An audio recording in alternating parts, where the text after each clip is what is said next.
The House of Mystery presents Inside Writing, the radio show where authors discuss their writing process in all genres.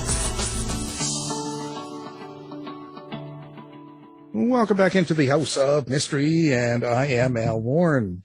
Co-host today is Mr. John COVID Copenhager. How you doing, John? Hey, Al. I'm doing just fine. I'm recovering nicely. So, yay science. Yeah, it wasn't that hard on you, was it? This version? No, it really wasn't. Actually, the biggest pain was staying home. So, really, I can't complain. I know a lot of folks out there have had a lot worse, and so I'm pretty good. Yeah.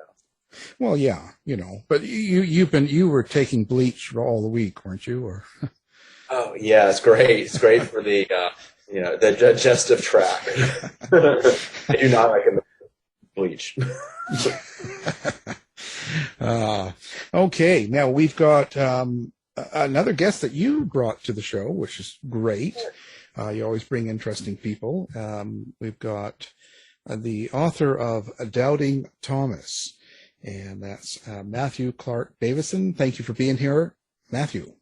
Thank you so much for having me. It's a pleasure. How do you classify yourself as a writer? Let's start there. Like, what kind of writer are you? I think of myself primarily as a fiction writer because I'm interested in the truth that comes out of being able to make stuff up. And then from there, probably more of a literary fiction writer. But I also think that that's such a broad category compared to other people that use those terms. Maybe because I work in an MFA program. Our particular program is very open and expansive. And of course, mystery, thrillers, horror, all sorts of, previously stamped on literary genres in our program and in my mind can all be literary if they dig into the stuff that's, the hard to answer questions about what it means to be human. Well, is that kind of your description of what a literary writer is? I feel like literary fiction does try to grapple with bigger and unanswerable questions versus, say, a more commercial fiction, which might just want to reinforce things that human beings like to think and feel. Like we all want to think and feel that the bad guy's going to get punished and the good guy's going to get rewarded. But and I think that there's, if you were to look at my queue on any of the TV subscriptions that I have, you'd see that those kinds of stories are entertaining and stuff that my brain needs. But when I sit down to write, I'm really attempting to dig into stuff that I don't know. And I think that that's the broadest way, that I try to define literary versus commercial fiction. I think that there could be a better way to classify it, but given what's thrown around, I would have to say that my book the stuff that I write probably gets classified as literary fiction most often. So you would consider that you do creative research, like it's something that is from outside of your own personal experiences. Well, Thomas, the main character in Doubting Thomas, it passes as straight, for example. And once, I think it was in 2001, I was in the corner of a dark bar in a suburb outside of Milan, Italy. And somebody, for about 10 seconds, mistook me as a straight person. And then I moved 1 centimeter, and the illusion was over. So yeah, I do very much fictionalize. Like my characters are not me, right? But I do also write nonfiction, and but in both cases, I'm trying to get to something that I don't know already versus tell you something that I think. Right. So, because the common nonfiction would be you're identifying a truth or a fact, or you're trying to with the best resources you could. So that's an interesting. There's really kind of a fine line between the two. Right. And also then what gets to the capital T truth or closer to it, or what is the more compelling examination of the possibilities, what can fall underneath like a broader spectrum of truth. And for me, changing details oftentimes, because life, just it's so full of random people and events that don't necessarily in any way, shape, or form add to an overall logic.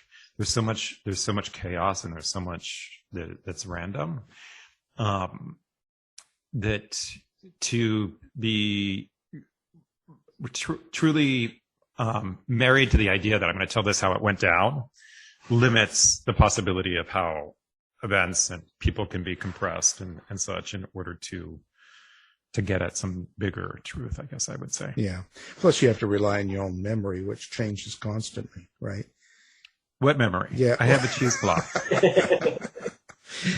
Well, it's interesting. So when you set out to write a book like Doubting Thomas, do you have a, let's say, a subtext, or do you have sort of a central question and answer you want to display in that book? I think that every time my process with this novel was that I wrote several different scenes without really knowing where they were going or what they were going to add up to. And I think that eventually, there was a couple of things that I noticed right away. And one was this question of what I'm interested in the question of like what our responsibility is to one another. Are we our siblings' keepers? And if we have hurt or have been hurt in our lifetimes, and then we get to a place of relative safety, can we share that safety, or do we as human beings tend to just hoard the safety and try to collect more of it? Because I was a person that had to work pretty hard to keep the blood inside of his body for a particular period of my childhood and adolescence. And then I came to San Francisco during the midst of the worst of the AIDS years. And I felt so under threat for so long that the minute I got kind of a corner of safety, I was screaming on the streets. I was in ACT UP. I was, marching for it. Some of my mentors taught me that, if they're going to come and get me in the morning, they're going to get you at night. So there was no differentiating between the various human rights things that we were all marching for. And I was exhausted by the time I was 25, and certainly by the time I was 30 something. And then I found I was safe and relatively safe and relatively healthy. And, Obama was in office and gay marriage was being legalized in state after state. And I just started to wonder, like, what happens? Like, what is our responsibility to one another when you're in a place of safety in a kind of a greater community that isn't? And so what's the answer? I think it's challenging. I think it's a day at a time, and I think that it's challenging. I really, really do. I think that there are, of course, if given the opportunity to be useful or helpful or to give back what so many people, gave me, I want to think of myself as a person who would absolutely do that. But it's also hard to get back out there on the front lines after having spent time on the front line. I don't know. What do you think? What do you both think? I don't know. Can we succeed at being our siblings' keepers beyond the most basic? Or are human beings too selfish for all that? Well, personally, I think that for the most part, human beings are too selfish. But there will be progress made, and there will be some keeping of other siblings, or other people that we are surrounded with in the world, and that's what keeps us moving forward. Yeah, I think yes. I mean, I agree with Al. I tend to be a bit of a pessimist, but I do think that people do, do strive forward, do take care of one of another, and can be selfless. I think maybe getting more to your point too. Like, there's a point when you do have to take care of yourself, though, and that I feel like there's got to be a balance there. And I also think you have to understand the impact you're having, which I think can be the hardest part. Like, what is going to have the greatest impact? And I don't think that's always clear in the moment, especially when you're young. Mm-hmm. I think that the greatest impact are the things that don't get the attention. Unfortunately, the real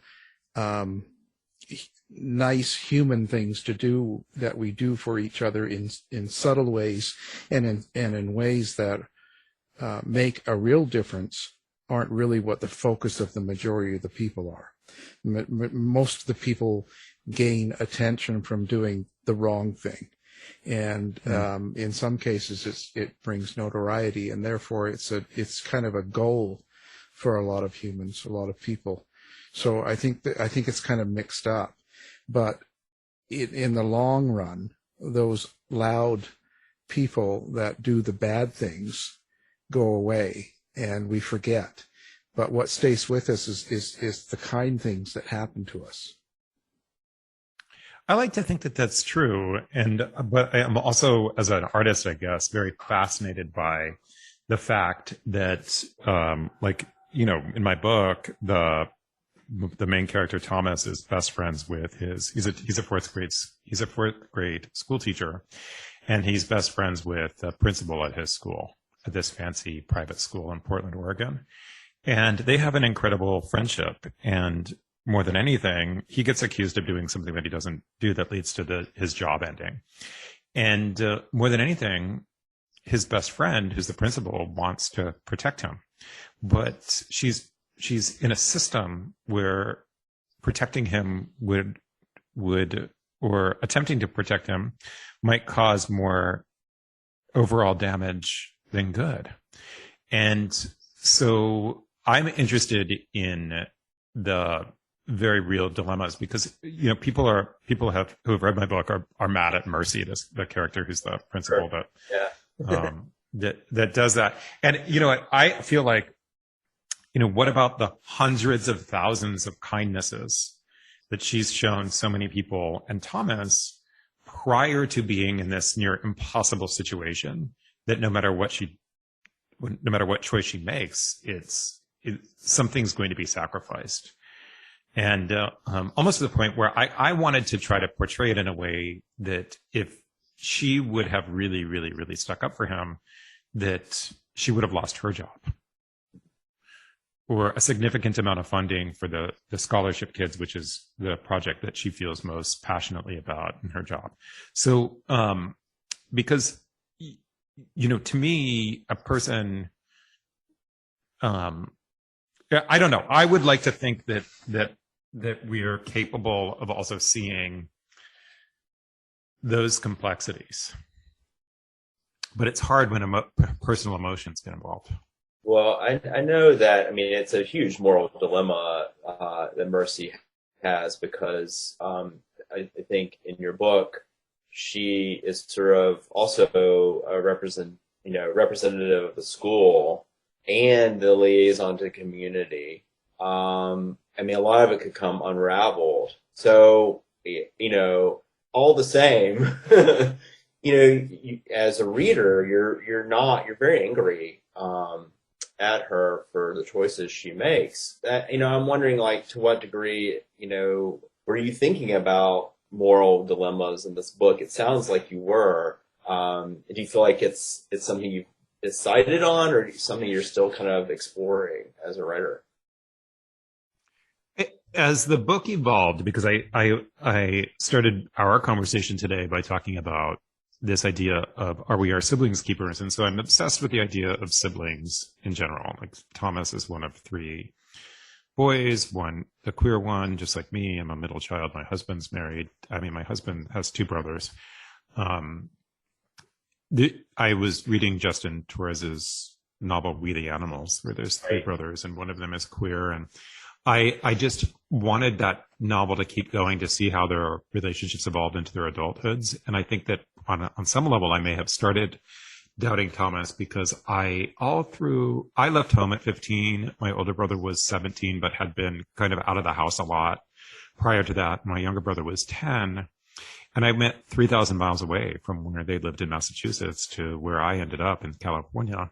And I didn't do a good job of keeping in touch with them for a huge variety of complex reasons. And so the question of, am I a brother? And if so, how, has kind of haunted me for a long time, but I didn't quite have the courage, probably because I was going to have to face certain realities in my own life about my own story, and also how I neglected those relationships based on things that I assumed that I thought and believed without investigating that. So I think I just avoided the topic, even though I was fascinated by it for so long. And when I first started writing Doubting Thomas, I knew that the question of parenthood was going to come up, and that the two straight brothers were dads, and that I knew on some level that things were going to go down. So the question about whether or not Thomas was going to be a parental figure was going to come up. I was writing towards something like that. And then this real life situation happened where a gay teacher in a classroom that I visited along with some other people had touched merely the shoulders of a male child. And somebody who was visiting that same classroom thought that the teacher had touched the kid inappropriately. And this is based on literally like a kid got out of line. I thought, at first I was, of course, terrified for the kid because, you know, you find out a kid was touched inappropriately, and usually kids don't lie about stuff like that. And so I went from that. And then the administrator who was asking the questions after the witness had said that it was inappropriate, asked really incredible questions. And it turned out, I thought maybe I had missed something because I was in the same, visiting the same classroom. And then it turned out that the guy just thought that, he said, well, the guy was really flamboyant, meaning very obviously gay, and he was touching the kid's shoulders.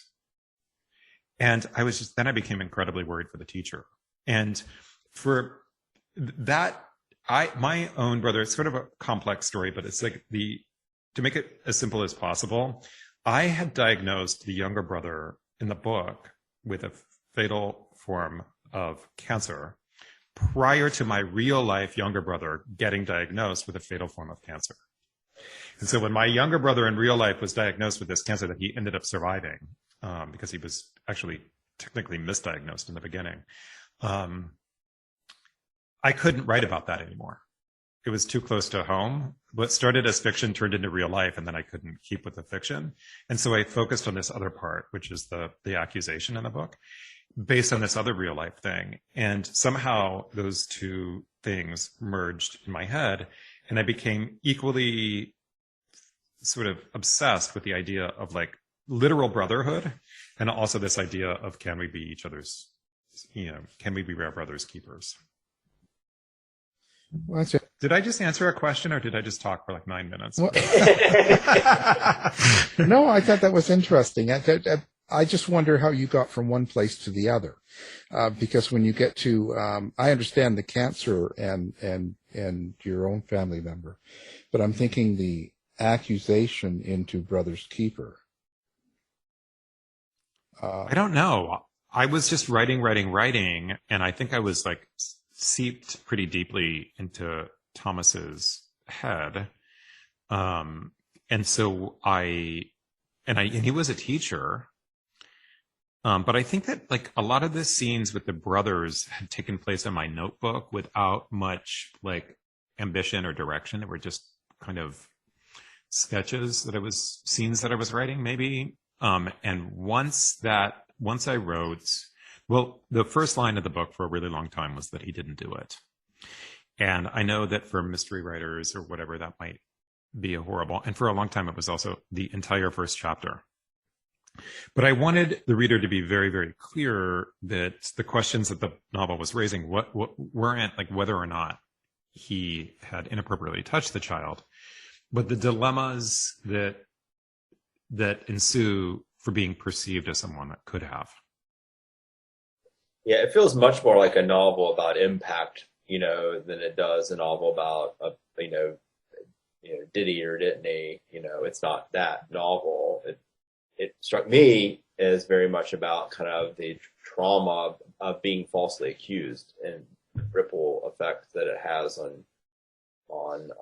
Well, and can I jump in and say, I see it more as the idea of being accused merely for the fact of someone's impression of what a gay man is. Yeah. Right. And I was interested in that more from a very liberal, kind of a neoliberal standpoint. I think that part of what fueled that was just having lived through Reagan and the Bush years as an out queer person and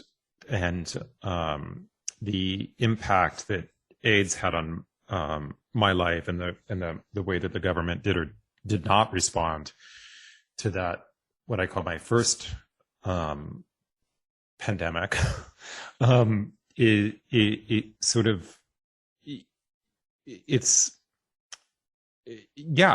it is not that you're perceived by how it is that you're perceived by the enemy, but how it is that you might be thinking that you're not being perceived that way by people that you consider to be your own community. How do you get in the heads of people like that do that? I mean, in the fact that you have to be, I would imagine, researching people that are involved in that sort of situation in order to get the characters to sound real. Well, there's no shortage of in my part of town where I live, there's no shortage of people who see themselves as being very liberal. And I wasn't trying to shine the light on any kind of hypocritical, I don't have any interesting commentary on neoliberalism. I was more interested in how we all, including me, at center perhaps, myself, want to believe that things are aligned in a way that suit me. And how when push comes to shove, those things can change very, very quickly.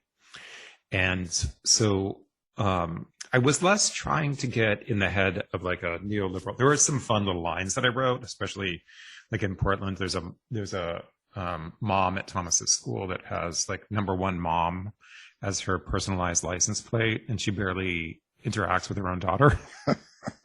And texts Thomas as if she's learned what she perceives as like kind of gay vernacular from TV or Will and Grace or whatever, and texts phrases to Thomas in ways that are intimate in a way that she hasn't earned.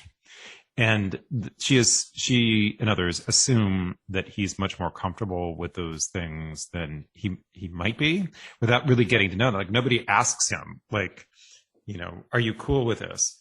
And also, I spent a lot of time in Portland, and one time I was at New Seasons, which is a grocery store, and I was looking for pine nuts because I was going to make pesto or something.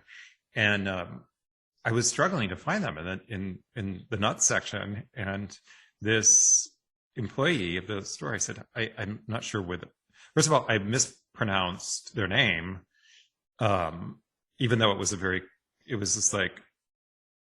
like SINDY on the name tag. And I said, Cindy, could you please tell me where the pine nuts are at? And they're like, it's Cindy.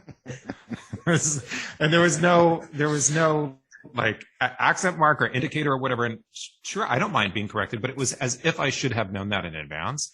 And then they also were very pointed in teaching me about my own ignorance, because pine nuts are actually seeds. So they would be in the seed section, not in the nut section.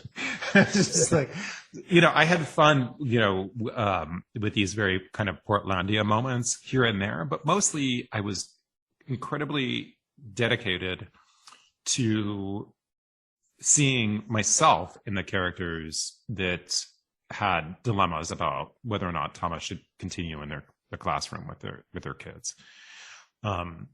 If that makes any sense. Like I didn't really have to go out there and research neoliberal hypocrites. I had to look at myself and to see how I contradict myself, how my values may not always align with my actions. What was the significance of Portland? Like, why there? I was there with my husband. My husband's like one of the characters in the book, Manny. He's mixed race. He identifies Black. His dad was born in Sierra Leone and his mom was German. And we were walking through my friend's neighborhood during the Obama years. And Ansu said, my husband said, wow, I've never seen so many Black Lives Matter signs and so few Black people. And also, I was going there a lot for practical reasons. My friend was having some family issues where she needed, and because I'm a teacher and I have like winter breaks and summer breaks and stuff, I was able to help out a little bit.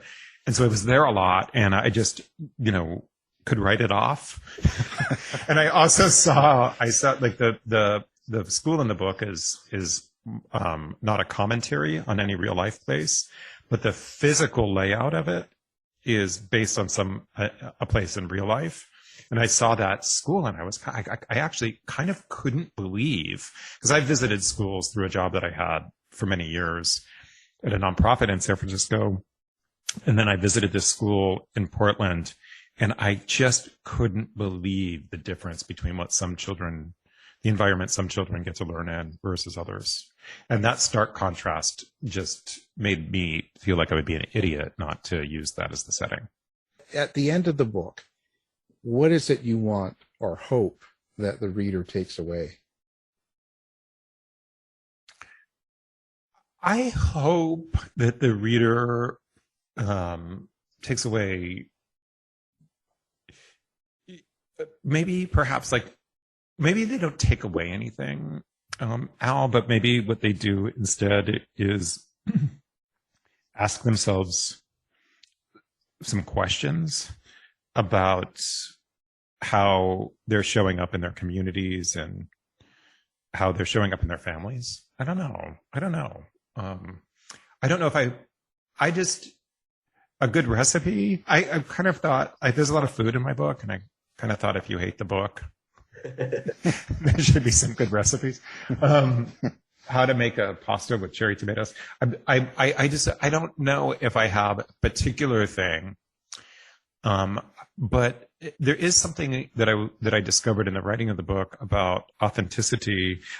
Because I'm so unlike Thomas, I sort of thought at one point, like, is this just a vanity project? Am I just like punishing this guy because he passes as straight and avoided the AIDS years that I had to live through in San Francisco? And he took off to Portland during the worst of the loss in San Francisco in the community. And he sort of allowed the fact that like he had to tell people that he was gay to shelter him from, he sort of gleaned all of the rights that the out gay folks were fighting for without doing much of the work. And at one point I was just like, because Thomas has a really, really, really bad year. And I just thought, am I punishing a character for being all of the things that I'm not? And I realized, no, you know what? I'm asking myself the question, where am I hiding and where am I being authentic, I think. Yeah. So one thing that it was sort of interesting as you're talking. I'm thinking of about the story a bit and about, I mean, from your standpoint, of course, you're exploring this character and thinking about it. As we fiction writers often do, we're trying to sort of pull parts of ourselves out and put them into characters to essentially explore something about ourselves. But, as a reader, I kept on thinking about it as a story of a community. And there's this moment, and I'm going to misquote it, but Thomas's lawyer sort of is making a comment about, the fact that this community, I guess sort of neoliberal community, they kind of want a villain, and he's it, They actually want him to be guilty, which is struck me as a very weird thing to want. We actually want to believe that there was a pedophile in our midst, opposed to, oh, we were wrong, our children are safe, and things are all right, which is what you would think they would want, right? And I thought that was such an interesting insight, and maybe I connected with it at least. And I wondered if you thought about sort of why that might be the case, what that's saying about communities. Is that do you think that's just a neoliberal thing, or is that kind of like a human thing? I don't know. What do you think? I love that question because it's one of the parts of the novel that I think is was most surprising for me to discover. Like the idea of Thomas as a pariah and the Country Day community needing or wanting one was something that surprised me. I do feel like it's an homage in a way to, and I didn't know this on purpose when I was writing it, but I think that in hearing you describe it, I thought of Sula, the novel by Toni Morrison, and how when she returns to the bottom in the second half of the novel after she leaves, she shares these insights that she has. I mean, they kind of come out in her conversations with Nell about how, or maybe it's the narrator. I need to reread it again, but maybe it's the omniscient narrator. But this idea that a community needs a pariah in order to believe in its own wellness, in order to not reflect on the probable chance that there is no pariah and there is no hero and there's no one that's pure. We're all probably in varying degrees a combination of all of those things. You know the story by Ursula Le Guin called "The Ones Who Walk Away from Almalos." I think that's how you say it. It's very short, but it's all about a community that it's a perfect, ideal utopia, except that there's a child that they keep in the basement in one of the houses that gets beaten and tortured. The rest of the community is perfect, but only because they have this child. So it's sort of a moral dilemma. Is that okay or not okay? Clearly it does not sound okay, but it's interesting. It does seem to be something that is something like a core human thing, which I think went past just about a commentary on a particular community of people or their outlooks, and seemed to be more about like human nature, which is chilling, maybe true. Well, but if it is, and I'm so glad that you read the book as a book about community, because my own family is multiracial, like the cast of characters in the book, and we are forced to deal with. We love each other and we want each other to be well, but we all have very different experiences, and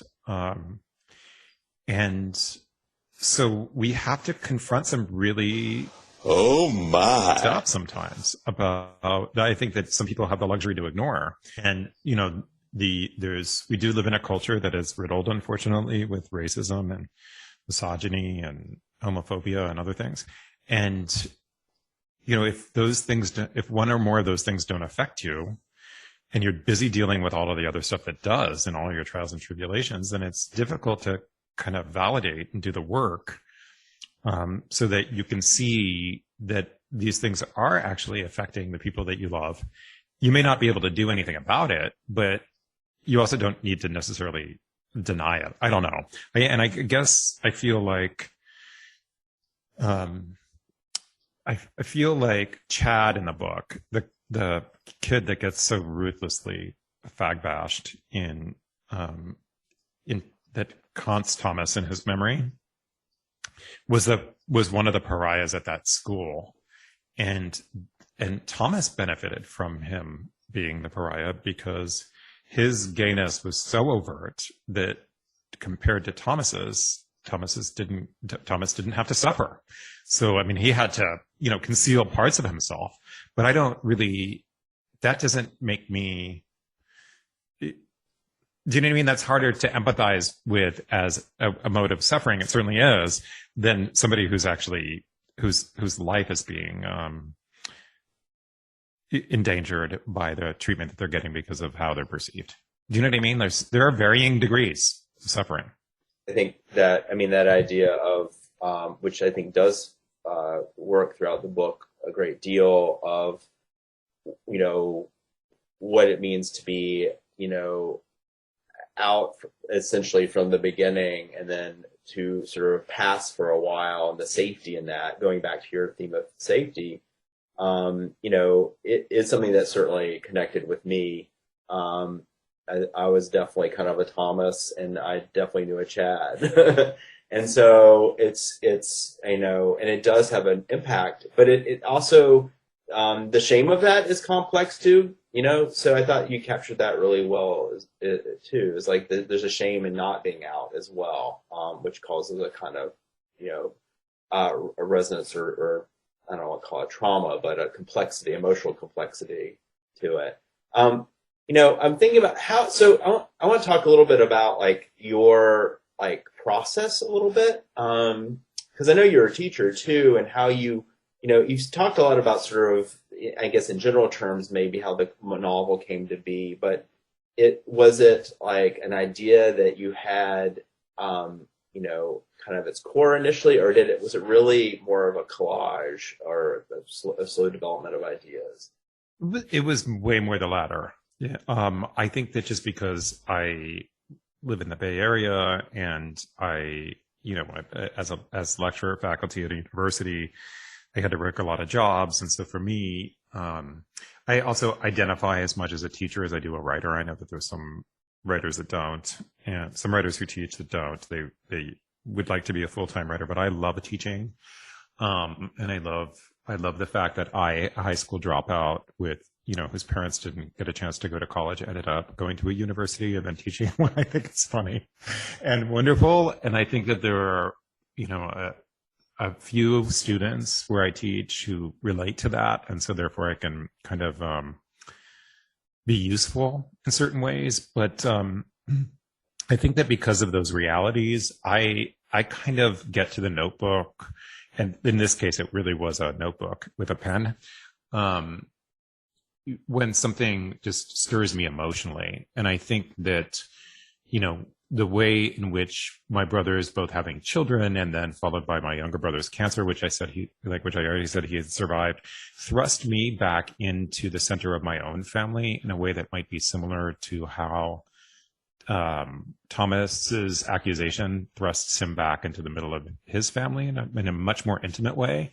And I had to confront all sorts of things about that myself. And I used fiction, I guess, in order to unravel some of the complexities of that. And so I was just writing scene after scene after scene. Plus I was processing my own fear around the pendulum swinging the other way. By the way, I want you both to know I'm fun and Doubting Thomas is funny, but I feel like I'm coming across as so serious in this interview because some of the subject matters in my book are pretty serious, I guess. But there's also jokes, right, John? Yes, absolutely. I mean, seriousness can't survive without some humor weaved in, I think. Yeah, and my brothers are wonderful. Their spouses are incredible. I love being an uncle. And also I've been married, and I got married for very practical reasons at first. But so I think that to answer your question, it was just a hodgepodge. It was like always centering around this one particular character. And then when the accusation came in, I think that I had an opportunity to also take a closer look at some of the ways in which I felt like some liberal communities that I belong to engaged in simplistic thinking. And again, I'm never like, I just don't think that I'm the person that's here on earth to call anybody else out. But I am curious about my own behavior. That was the process of this book was very, very, very much a hodgepodge. And at a certain point, I just started putting together all of the scenes and then eliminating the ones that really were just repeating the same emotional place. And then also I started putting them into chronological order and seeing that there was a bit of a actual plot there, a kind of question that could get me to the beginning to end. And so I started revising with those things in mind. By the end of the book, and when you finished that, the whole process of this book and got it published, when you look back at this process, what do you think you learned about yourself? Well, as a writer, I think one of the things that I think is very important for me to say is that, you know, this is not the first novel I've ever written, and I do think that the things that I have written in the past haven't necessarily coincided with the things that the big five publishers are, publishing in droves. And so I think that the biggest accomplishment of my life with this book, of my life, is that I didn't need a book in order to feel validated as a human being or as an artist or as a teacher of creative writing. Because that was hard. There's a lot of pressure in a lot of different ways. And as far as like what I learned from the actual process of writing this book is, other than like, wow, I really can stick with something. I can really try. I really am determined to, I wrote this book because I needed to, but I think that, a deep and compelling love for my brothers that is very complicated by the aspects of our culture that continue on, and also attempting to try to be the person that I am in relationship to other people versus adjusting my behavior to account for how society might make us feel that we can't be intimate with one another. I think, queer people are constantly being sort of asked to tone themselves down in certain ways. And I know that I have done that. I have committed sins against my own ethics and morals just in what I've worn to my brother's weddings. I just like, it is against my morals to wear a regular, like, baggy pair of khakis. Like that does not gel with my worldview. And yet I've done it in order to be acceptable to feel like I might not get judged. Stuff like that. I just feel like there's very low payoff for pretending to be something that you're not. And then also on the flip side of that same coin, I just, at a certain age, felt like I no longer need to, show up wearing the things that I might when going out on a Saturday night to the wedding in order to prove a point. That authenticity is something, and true intimacy in relationships is something other than those things that we do that we think are going to, please or challenge each other. Does that even make sense? Yeah. So you're showing up to your brother's wedding in a G-string. G-string, but with beaded jeans. Come on, classy. Yeah, I'm not going to just wear the off the rack. It's going to be couture. Of course. It's got to have a label to it. Yeah. I think this is true. I think it goes, goes both ways too. I feel like, we're either as gay men asked to, come off or hide that by appearing straight in our choice of, how we present ourselves, or we have to or there's something wrong with us because we're not like wearing the sequin G-string or the, feather boa, whatever. There's no in between. You're either this or that. You're not sort of something more complex or various, which I think is kind of dehumanizing. And it feels like that's kind of what I'm hearing a little bit, that we should be able to fit all those things together, not have them be absolute, opposites or something. I'm not sure if I'm expressing that very well, but you are. And I think that beyond myself as an individual, I also feel like I need to give that permission to everyone. It's just like, what are my expectations of other people?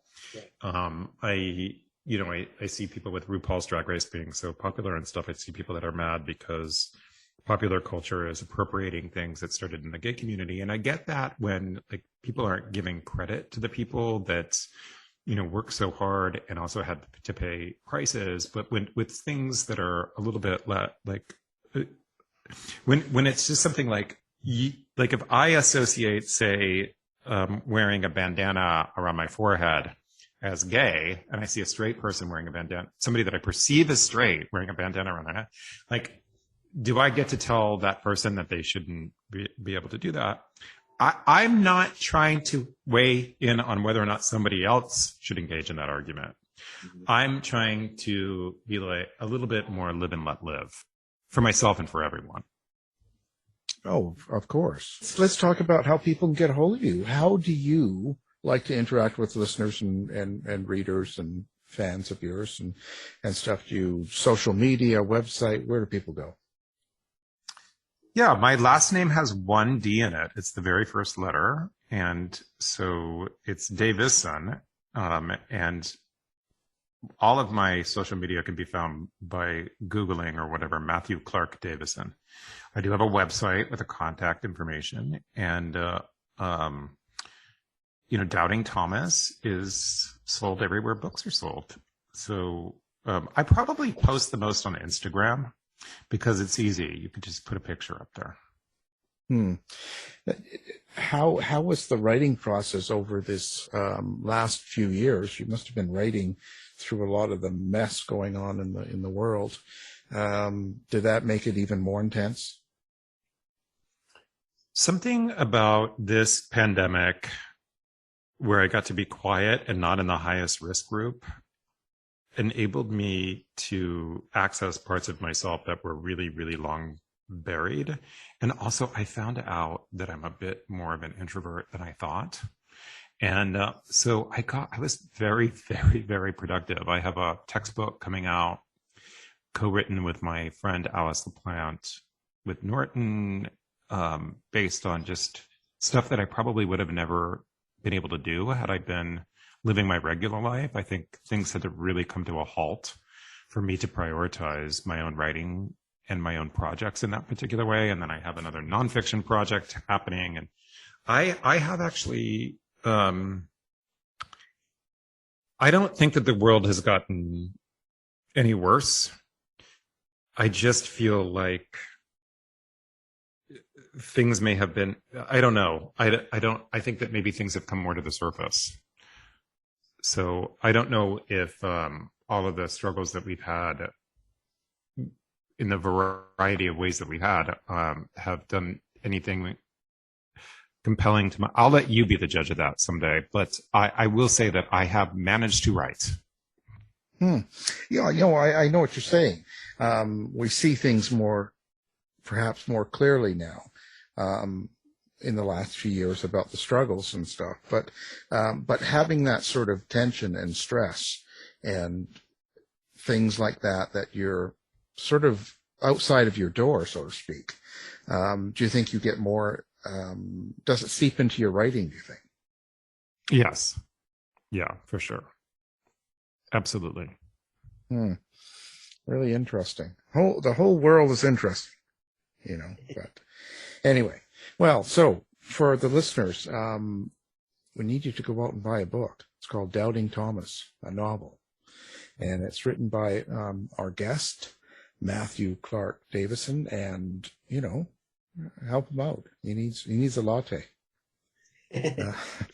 Matthew, thank you for coming on the show. It was such a pleasure. Thank you for your wonderful questions and for all that you do.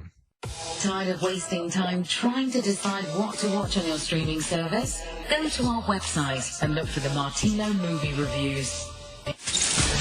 You've been listening to the House of Mystery radio show. To find out more about our guests, hosts, or shows, go to www.houseofmystery.com. Show's over for now. Was it as good for you as it was for me? Well, good night. This has been a production of Something Weird Media. I'll be back.